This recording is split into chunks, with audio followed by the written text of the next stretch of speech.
पश्चिमी यूपी में SP BSP के बीच 22 सीटों का बंटवारा तय हो गया है। जानकारी के मुताबिक बीएसपी 11, एसपी 8 और आरएलडी 8 सीटों पर चुनाव लड़ेगी। अजीत हमारे सहयोगी फोन लाइन पर मौजूद है। अजीत, कैसे ये आंकड़े बदल गए? अभी 4 से 8 हो गई आरएलडी। बिल्कुल, अगर बात करें तो चूंकि अब गठबंधन का अंतिम फार्मूला तय हो गया। हालांकि अधिक सीटें मांग रही थी आरएलडी, 5 से 6 सीटें मांग रही थी, जो बात बनी नहीं।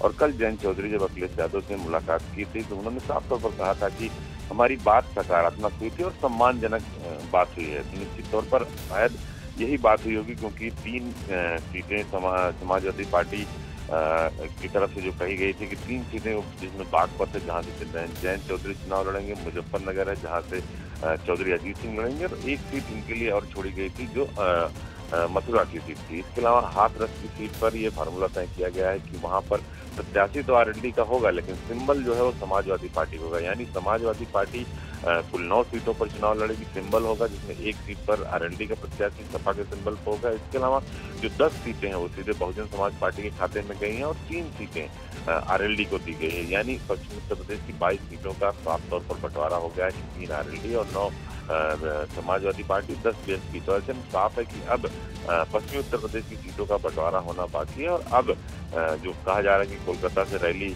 ममता बनर्जी की रैली है और उसके वहां पर चौधरी अजीत सिंह के भी जाने की संभावना है, मायावती और अखिलेश यादव भी जा रहे हैं। तो निश्चित तौर पर उसके बाद एक बड़ा गठबंधन आपको दिखाई देगा मंच से, और फिर उत्तर प्रदेश की और सीटों का भी औपचारिक ऐलान और आरएलडी के गठबंधन का ऐलान होगा। फरहान जी। अजीत, जिस तरह से वेस्ट यूपी में आरएलडी का दबदबा है तो फायदा जरूर होगा महागठबंधन को आरएलडी के शामिल होने से।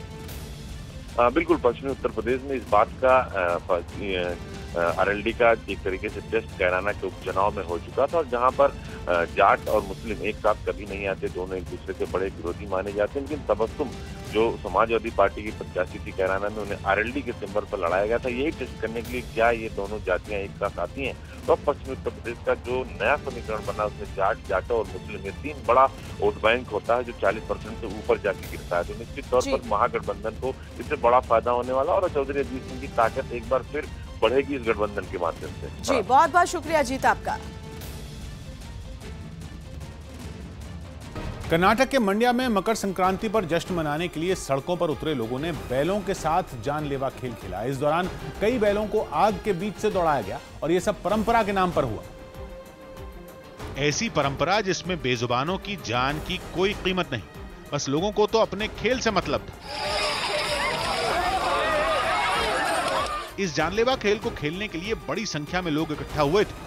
ये खेल कर्नाटक के मंड्या में खेला जा रहा था। लोग अपने साथ धान की पुआल लाए थे, जिसे सड़क पर चारों तरफ बिछा दिया गया। इसके बाद इसमें आग लगा दी गई और बैलों को इस आग के ऊपर से दौड़ने के लिए छोड़ दिया गया।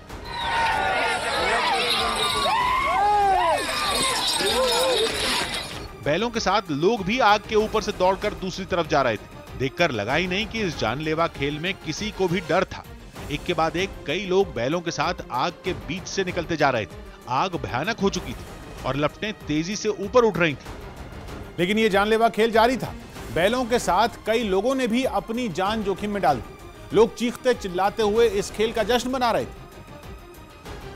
लेकिन बैलों को इस जानलेवा खेल की अग्नि परीक्षा से गुजरना पड़ रहा था। धान की पुआल में लगी आग काफी भयानक रूप ले चुकी थी, लेकिन उसके ऊपर से गुजरने का सिलसिला रुकने का नाम नहीं ले रहा था। इस जानलेवा खेल में शामिल होने के लिए बड़ी संख्या में लोग इकट्ठा हुए थे। मकानों की छतों पर कतार से कई लोगों को खड़े हुए देखा गया। मकर संक्रांति के मौके पर खेले गए इस खेल में किसी को चोट नहीं आई।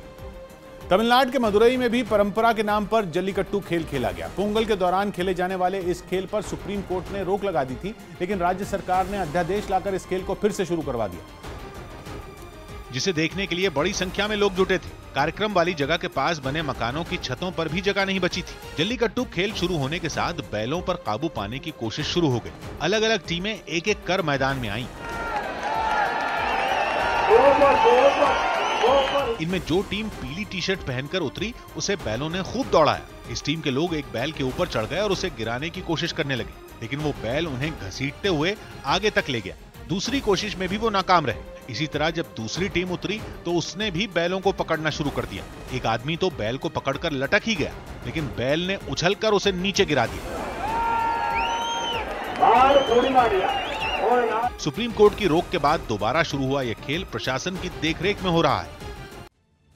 यूपी के कानपुर में नगर निगम के बाहर समाजवादी पार्टी और कांग्रेस के कुछ विधायकों ने सड़क पर ठेला लगाने वाले दुकानदारों के साथ पहुंचकर प्रदर्शन किया। इन लोगों ने प्रदेश सरकार पर ठेला लगाने वाले दुकानदारों को बेरोजगार करने का आरोप लगाया और बड़ी तादाद में नगर निगम के बाहर जुट गए। इस दौरान प्रदर्शनकारी फलों के ठेले लेकर वहां पहुंचे और राज्य सरकार के खिलाफ जमकर नारेबाजी की।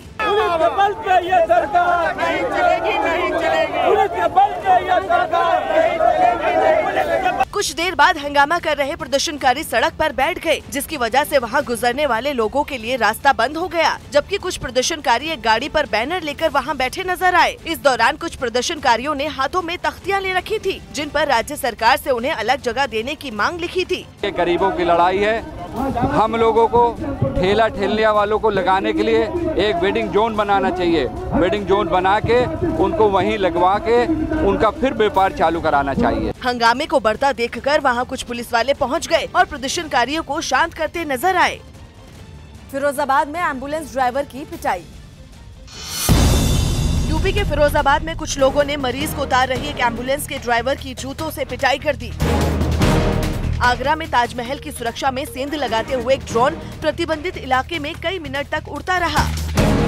श्रीनगर में आतंकियों से मुठभेड़ के दौरान शहीद हुए जवान महेश कुमार का सीकर में उनके पैतृक गांव में राजकीय सम्मान के साथ अंतिम संस्कार किया गया।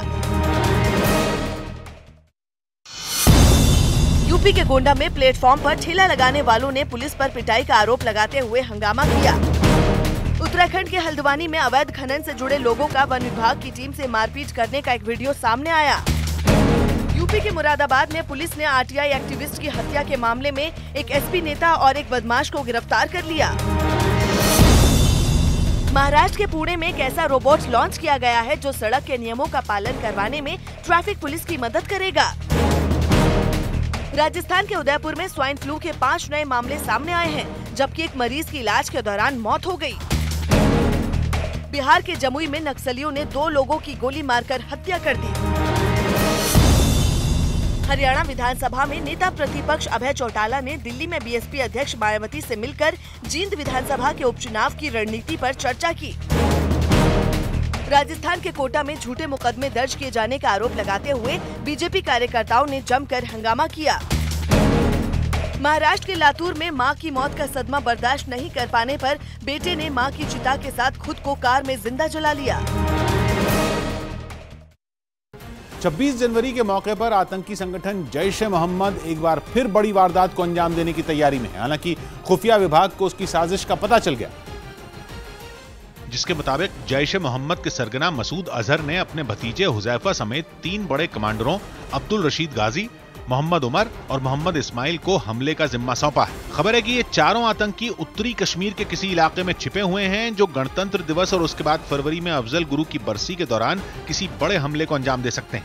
आतंकवादी इस समय कश्मीर में जो दबे कुचले स्थिति में हैं, उनको वो फिर से बढ़ाने के लिए और उनको फिर से कॉन्फिडेंस डेवलप करने के लिए ये नई नई टीमें भेज रहे हैं। तो उस किसी बड़े हमले को रोकने के लिए भारतीय एजेंसी पूरी तरह से तैयार हैं।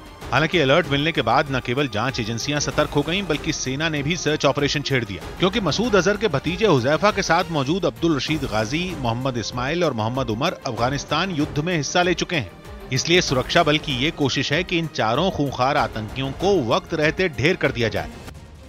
यूपी के संभल में संदिग्ध हालात में 2 लड़कों की मौत हो गई। दोनों के शव सड़क पर 3 किलोमीटर की दूरी पर मिले। परिवार ने दोनों की हत्या का आरोप लगाया है, जबकि पुलिस ने इसे हादसा बताया है। आरोप है कि दोनों लड़के बाइक से घर जा रहे थे, तभी हादसे का शिकार हो गए। पुलिस के मुताबिक एक लड़के का शव किसी वाहन में फंसकर 3 किलोमीटर दूर तक चला गया, तो वहीं परिवार ने इस घटना के पीछे साजिश करार दिया है। दिल्ली के आईबीएस यानी institute of brain and spine ने एक चिप की मदद से बिस्तर पर पड़े मरीजों को चलने फिरने लायक बनाने का दावा किया है। एक प्रेस कॉन्फ्रेंस में आईबीएस ने दावा किया कि रीढ़ की हड्डी की 30 साल पुरानी चोट ठीक करने की तकनीक अब भारत में भी आ गई है। इस तकनीक को एपिड्यूरल स्टिमुलेशन कहा जाता है, जिसमें एक चिप के जरिए मरीज का इलाज किया जाता है। इलाज के दौरान ये चिप मरीज के पैर के पास लगाई जाती है और उसका कंट्रोल डॉक्टर के पास होता है। आईबीएस के मुताबिक इस चिप की मदद से रीढ़ की हड्डी के मरीज के दिमाग का संपर्क उसके शरीर से कराया जाता है। दावा किया गया कि इस चिप के लगाने के 45 दिन के अंदर ही सालों से बिस्तर पर पड़े मरीज के हाथों और पैरों में हरकत आ जाती है और चिप लगाए जाने के 2.5 साल के अंदर वो बिना किसी सहारे के चलने फिरने के काबिल हो जाता है। आईबीएस के मुताबिक मरीजों को लगाई जाने वाली अमेरिकी चिप की कीमत करीब 9.5 लाख रुपए है।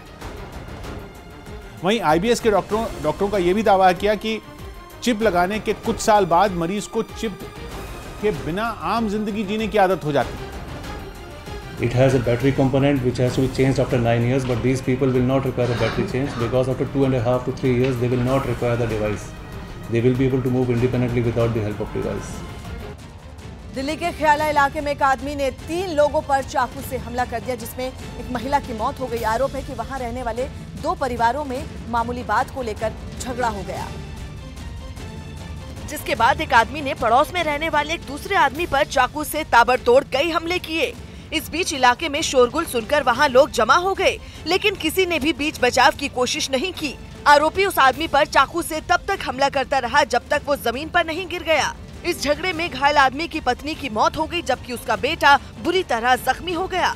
पहले तो औरत को चक्कू मार दिया, उसको वहाँ खत्म किया है, उसके बाद भाई को खींच के ले गया, वहाँ आगे जाके चक्कू मारा है, किसी ने गली में नहीं बचाया। 2 परिवारों के बीच हुए झगड़े की जानकारी मिलने के कुछ देर के बाद पुलिस भी वहां पहुंच गई, जिसके बाद तीनों को अस्पताल भेजा गया। वाइफ है, उसकी डेथ हो गई है सुनीता, और बाकी जो 2 बाप और बेटे हैं उनकी हालत स्थिर है। जबकि हमला करने के बाद आरोपी वहां से फरार हो गया, जिसे पुलिस ने जल्द पकड़ने का भरोसा दिया।